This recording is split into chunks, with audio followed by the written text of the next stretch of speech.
এই রাজ্জাব, তোকে বারবার নিষেধ করার পরও তুই ওকে কেন ডিস্টার্ব করছিস? তোর লজ্জা হয় না? তুই এত নির্লজ্জ কেন? বাবা তুমি এখানে? হ্যাঁ আমি এখানে। তোদের মতো ছেলেদের অপকর্মের জন্যই মানুষ রাস্তায় দাঁড়িয়ে 999-কে কল করে পুলিশ ডাকে।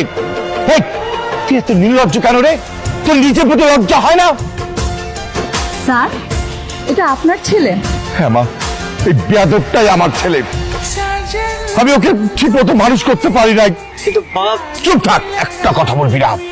এতদিন আমার সরলতা দেখেছিস, ভালোবাসাটা দেখেছিস। আজকে তোকে থানায় নিয়ে গিয়ে বুঝিয়ে দেবো যে আমি প্রয়োজনে কতটা কঠোর হতে পারি। একে থানায় ধরে নিয়ে যাও। তুমি একা কেন? আমার ছেলে কই? অপরাধীকে বিচার না করে ছেড়ে দেওয়া যায় না, সেটা তুমি জানো না?